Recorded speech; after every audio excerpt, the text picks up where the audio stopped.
Hello everyone, this is the Professor Z, and I'm back to review episode 9 of Overlord Season 4. And you know what? Let's not waste any time and dive right in. So we start off right where episode 8 left off. And, well, Albedo's response to Ramposa's noble sacrifice isn't exactly what you'd expect. Though surprised at first, Albedo begins to pick at why Ramposa would make such an offer. Was it because he lost Gazif? Or maybe it was because he finally realized the brilliance of his children.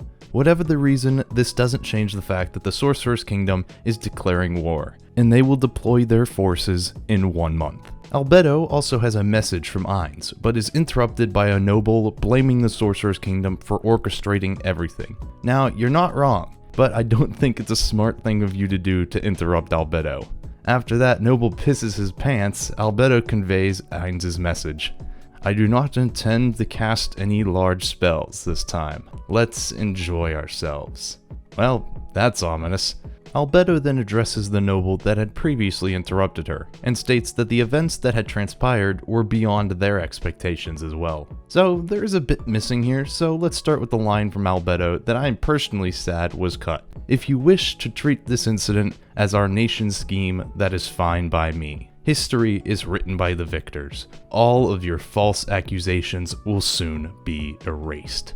After this, Albedo leaves, and while the thought of trying to stop her from leaving crosses their minds, Ramposa puts a stop to it. The Minister of Foreign Affairs offers to spread the word of Ramposa's sacrifice, which the king agrees to. Ramposa then asks to meet with Zanak and Renier, with the group disbanding shortly after. The king then meets with them both, and asks them to flee the country, with both of them refusing. We then move to Brain, previously Gazif's home, where the children he's training are hard at work. Now, this scene is definitely changed from the light novel. While most of the dialogue here is the same, the course of events is very much different. However, since the dialogue is what's important here, I'll just focus on that. Something to note right off the bat is who are these two people here? They are disciples of Vestjer Croft de Loffen. I hope to God that's the last time I ever have to say that name. The man we had previously met. So, what are their names? Well, I have no idea. And apparently neither did Mariyama, because he never actually gave them names. So, in respect of Mariyama's wishes, they will be addressed as woman and man, since they are so undeserving of names. So, Woman expresses her concerns that despite declaring war a month ago, there is no sign of the Sorcerer's Kingdom mobilizing their troops. Brain, having met Ainz during his battle with Gazif, is certain that Ainz is up to something. The topic then turns to the sword at Brain's waist, which was previously wielded by Gazif. Despite refusing it repeatedly, Renier was able to get Brain to hold on to it. Now, due to Brain's gut feeling, they have decided to send the children gathered here to the Council State, in order to protect them from the Sorcerer Kingdom's wrath. Thankfully, Man will be going with them as a guardian. With that, we move over to the 9th floor of Nazarick, where the gang is sitting back and laughing because the kingdom actually thought they were going to fight fair. Not really, but they may as well be. Now, there's one major flaw with this scene, and that is, where are the maids? There's supposed to be a maid attending each guardian, so tell me, Madhouse, where are the maids? Where are the maids, Madhouse? 0 out of 10, worst anime I've ever seen. They wouldn't even add the maids!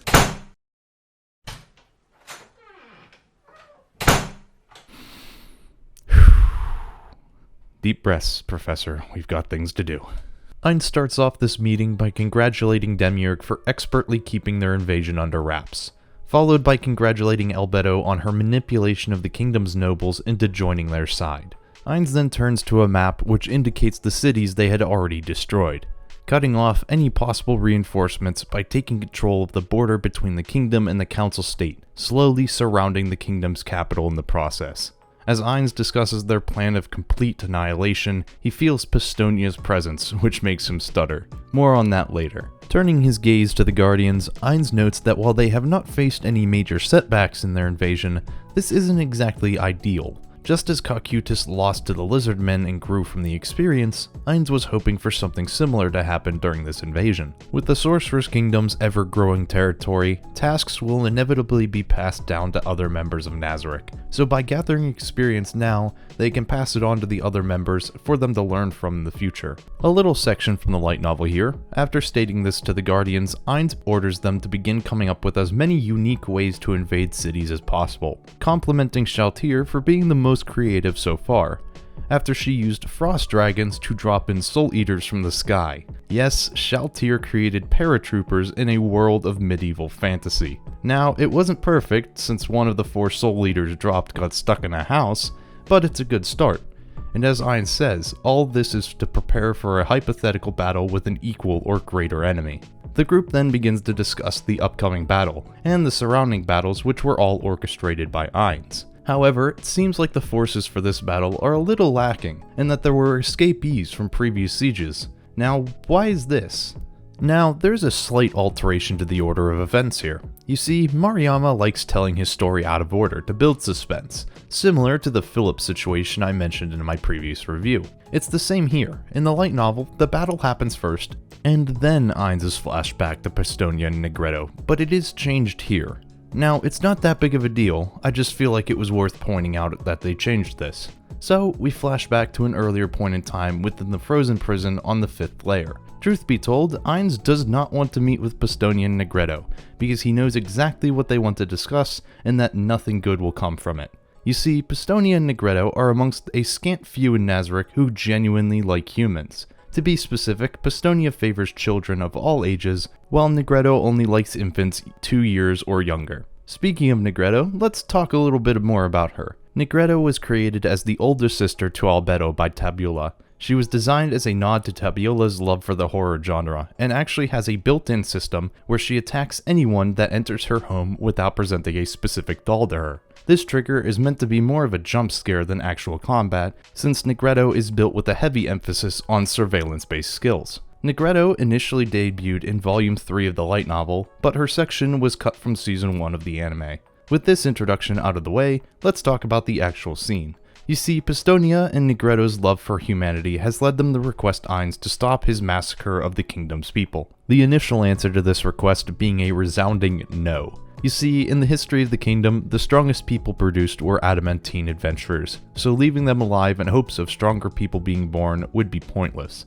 The way they're doing things now both removes those they deem worthless and strengthens Nazarick at the same time. However, Pistonia and Negretto don't give up so easily. They present biscuits to Ainz, which are a product of Irantel's evolving food industry. By presenting these, they show that humans can grow in aspects besides pure strength. But once again, Ainz does not reciprocate their feelings. Ainz's greatest fear outside of opposing guilds is the fact that Nazarick can be outclassed by those who can still grow stronger. You see, Ainz and the NPCs are at level 100, their peak, but there's no telling how much stronger the people of this world can grow. So to Ainz, the best thing to do is to monopolize new knowledge and to let the masses live out their lives ignorant. With this, Ainz prepares to leave, but Pistonia has one last card to play. By using the carrot and stick plan on the remaining people, they can spread the word of the Sorcerer Kingdom's terror to the entire world. Though Ainz wants to reject this, he decides to keep an open mind and humor their request at least a little. With that, we return to the present where Ainz is unsure how to explain this to the Guardians. He shakes it off though with the most relatable thing I've ever heard. Yep, I'm sure my future self will take care of it. Moving over to the final section of this episode, we find ourselves at the port city of Enoel, a port town more known for its seafood than its fishing. Atop one of the towers in this city stands the ruler of the city, Earl Nauri, and Skama, the mithril-ranked adventurer. Fun fact, Skama's hair was originally black, but she dyed it white because Momone stole the color black for his team. From atop the tower though, the two of them gaze at the horde of zombies that make up the Sorcerer Kingdom's invading force. The zombies are most likely the product of the Death Knight's ability to turn their victims into undead servants, which is why they're made of the kingdom's villagers. Among the zombies though, there is both a Death Knight and a Death Warrior. You'd expect them to be upset that only 2 special undead were sent, but Nauri is just relieved to have the backing of a mithril-ranked adventurers, which wouldn't usually be the case since adventurers don't partake in wars, but since they're fighting undead this time, they're bending the rules. Skama then brings up the question as to why Naori hasn't fled with his family yet. Though it's possible that Naori has already had an escape route set, he explains that since the Sorcerer's Kingdom's tactics have led for so very few to survive, the chances of him getting away are very slim. The two then climb down to an audience of fighters composed of adventurers, magician guild members, and the Earl's personal soldiers. The ones leading these forces is of course Skama's team, the Four Armaments. Naori of course is footing the bill in order to fund this battle, and offers a bountiful reward for all those taking part. Lilynette Piani, however, is interested in another form of payment. Piani wants the 5 colors holy sword that is Naori's family treasure. Surprisingly, the 5 colors isn't so much a sword as it is a stick, since it doesn't even have a blade at all. Naori is willing to give this sword to her, but in exchange, she has to marry his son as a concubine. This draws cries of outrage from everyone except Piani herself. You see, Piani would be marrying the Earl's 3rd son, who's only 12 years old. And well, I guess Piani has got a thing for younger men to a borderline obsessive degree. In the light novel, this conversation goes further, but I don't exactly feel comfortable about talking about it on YouTube, so I'll leave it to your imagination, or just go read the book. Now before the fight starts, something that's cut down on is the fact that Four Armaments is not as willing to stick around as you might think. They discuss plans not just to flee from this battle, but to straight up just leave the country. While they don't end up fleeing, know that this party isn't as noble as the anime depicts them. So the battle starts, and after a few volley of arrows taking out the smaller zombies, the Death Knight begins charging towards the gate. The Death Knight is met with various spells, the strongest of which is the Fireball spell that creates one hell of a scene. One of the better ones this season, I'd say.